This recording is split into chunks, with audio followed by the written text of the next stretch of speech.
Vamos a mais um Senta que lá vem história, parte 19. Anterior, nós paramos em Augusto César resolveu deixar Carolina em São Paulo com a avó e a tia. Vamos continuar. Na manhã seguinte, às 6 horas, Odete e Carolina estavam na copa, esperando que todos descessem para tomar café. Acomodada em uma poltrona, Guilhermina fizera questão de descer para despedir-se. Ernestina desceu acompanhada pelo marido e por Adalberto, que carregavam as malas.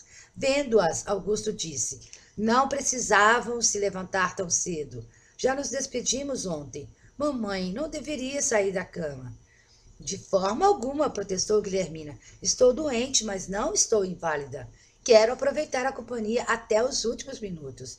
Já estou sentindo saudades de vocês." "A senhora bem que poderia ir conosco. Ainda está em tempo. Vamos", convidou Ernestina. Guilhermina balançou a cabeça negativamente. "Agora não quero deixar esta casa. Quando estivermos mais fortes, talvez possamos ir passar pelo menos alguns dias com vocês", prometeu Odete. Adalberto havia ido acomodar as malas no carro e quando voltou, todos já estavam acomodados tomando café. Sentou-se e falou: "Pai, a mala de Carolina não desceu. Ela vai ficar aqui um pouco mais, até sua avó se sentir mais forte." "Ué, neste caso, eu também gostaria de ficar." "Nada disso, você não pode perder mais dias de aula." "Tá, e Carolina pode?" Ernestina olhou para o filho irritada. "Pode, vai continuar estudando aqui mesmo." Adalberto ia retrucar, mas Augusto olhou de um jeito que ele não disse mais nada. Durante os dias em que haviam ficado em São Paulo, ele conhecera mais a cidade e ficara fascinado. Apesar das circunstâncias que estavam vivendo e do controle do pai, ele conseguira sair às noites e tivera vontade de morar na capital. Aquilo sim é que era vida, não a calmaria da pacata cidade onde moravam, porque o pai fora viver lá. Quando a avó se recusou a ir morar no interior com eles, ficou radiante. Seu pai não iria deixá-las sozinhas. Teve esperança de que ele resolvesse se mudar para a capital. Pensava em Ana Maria. Ela logo estaria se mudando para São Paulo, o que tornaria impossível seu sonho de conquistá-la. Depois, observando os rapazes da cidade, eles se sentiram provinciano. Se pudesse vir morar na capital, logo estaria se tornando um deles. Como sempre, os pais estavam protegendo Carolina. Ela se fazia de amável para com a avó e a tia, com certeza, porque desejava ficar. Era irritante ver como ela estava sendo gentil, carinhosa para com as duas. Nunca a vira tão comportada e sensata. Estava fingindo, com certeza. De boba, ela não tinha nada. Mas o senho franzindo do pai indicava que ele precisava ficar calado para não arrumar confusão. Decidiu aceitar temporariamente a situação e fazer uma campanha para convencer o pai a vir para a capital. Depois das despedidas, eles partiram. Durante o trajeto, Augusto César ia calado, triste. Ernestina tentou confortá-lo. "Elas vão ficar bem. É triste precisar deixá-las. Se não fosse pelos meus negócios, eu ficaria um pouco mais. Eu disse a Carolina para tentar convencê-las a ir morar em nossa cidade. Mamãe disse que não quer morar conosco porque acha que perderemos nossa privacidade. Sabe como ela é. Não deseja incomodar." Adalberto interveio. "Elas não incomodariam, mas se pensam assim, nós poderíamos nos mudar para a capital. Estamos habituados no interior, onde a vida é mais tranquila. Depois, nossa empresa está lá e seria difícil mudar, recomeçar tudo. Além do que, eu não gosto da agitação da cidade." Ele fez ligeira pausa e continuou. "A morte de papai fez-me pensar que, morando longe dele, deixamos de usufruir sua companhia todos esses anos. Mamãe não está bem e a morte do marido a abateu muito, receio que algo lhe aconteça. Elas são o que resta de nossa família, tornou Adalberto. Sempre moraram na capital e não se acostumariam em nossa cidade.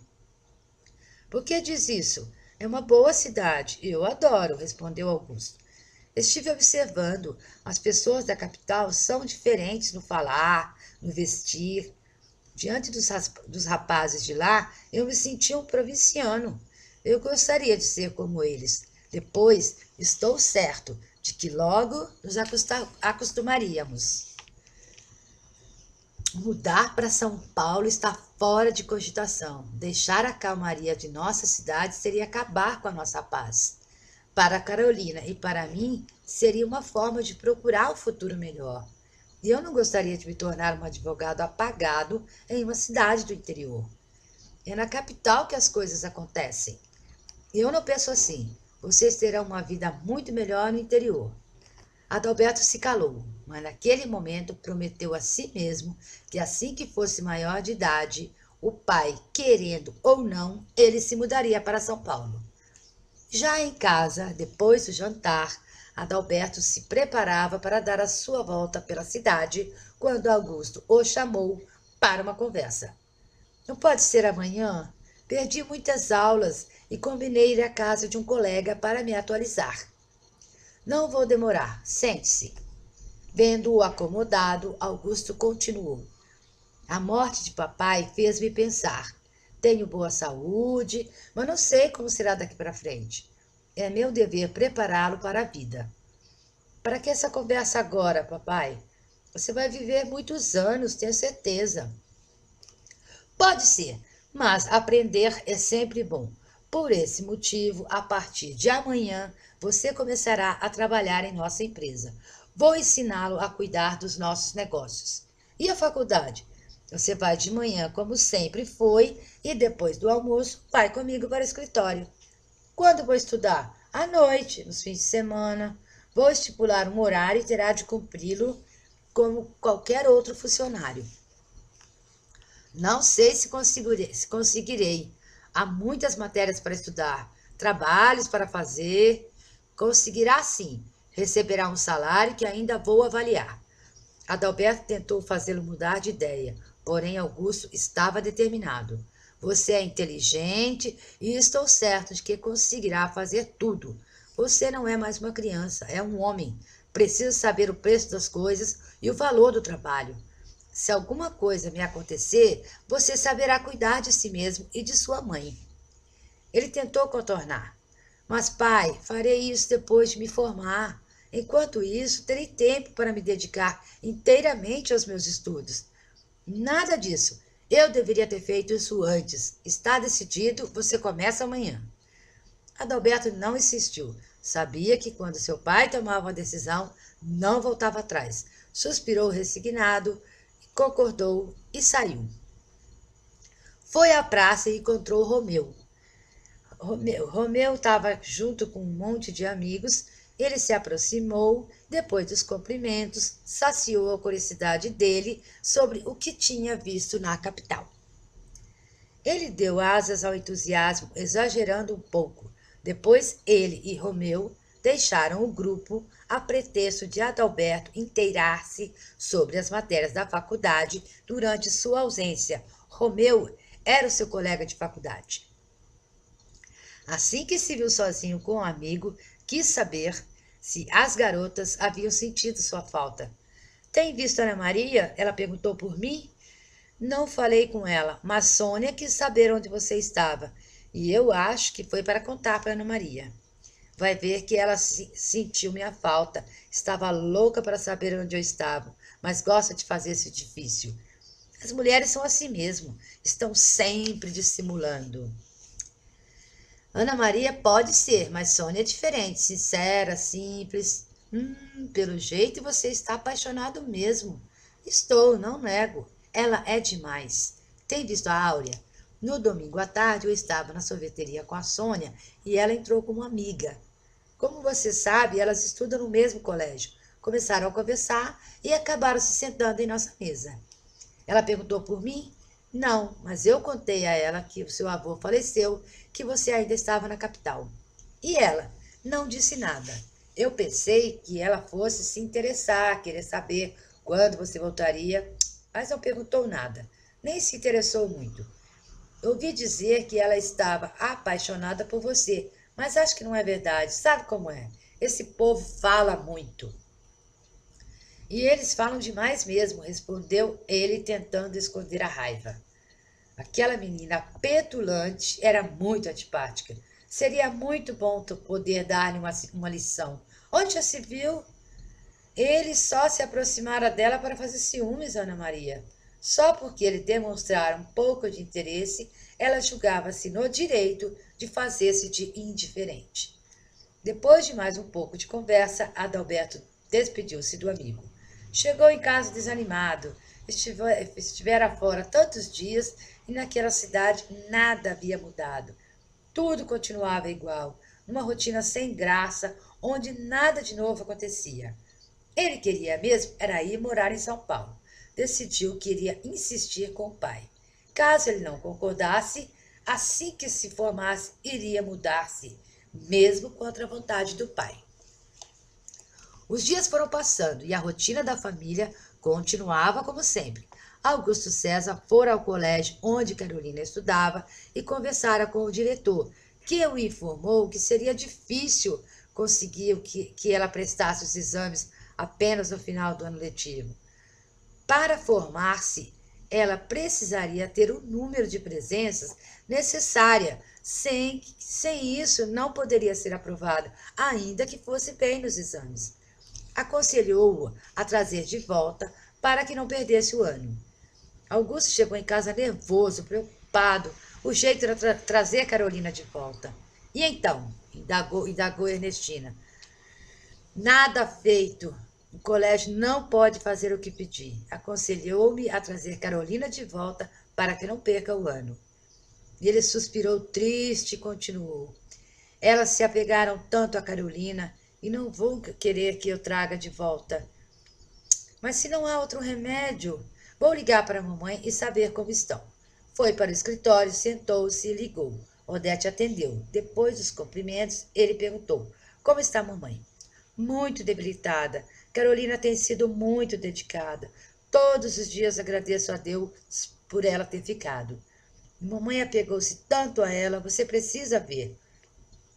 O médico a tem examinado? Sim, diz que ela está muito deprimida, não sente vontade de fazer nada, não tem apetite. Só a Carolina consegue com que ela se alimente pelo menos um pouco. Estive hoje com o diretor do colégio de Carolina e ele disse que não há como ela vir prestar os exames somente no fim do ano. Se ela não voltar logo, será reprovada. Você não vai levá-la de volta agora. Por favor, não faça isso. Não estou em condições de cuidar de mamãe sozinha. Tenho estado tão doente. Mas ela está no último ano do colegial. Deixe-a aqui.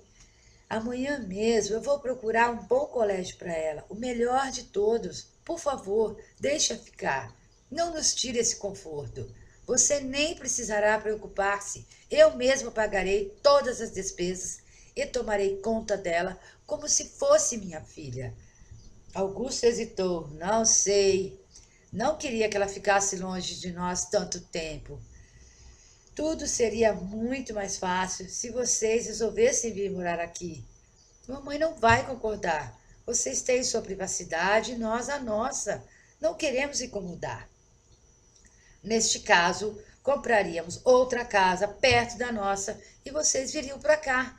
Teriam privacidade, aqui uma bela cidade, boa para morar, e estaríamos todos juntos. Ela não quer de forma alguma deixar esta casa, que sempre foi de nossa família. Mas eu não posso deixar Carolina para sempre longe de nós, fora de casa. Deixe-a conosco, pelo menos até ela se formar no fim do ano.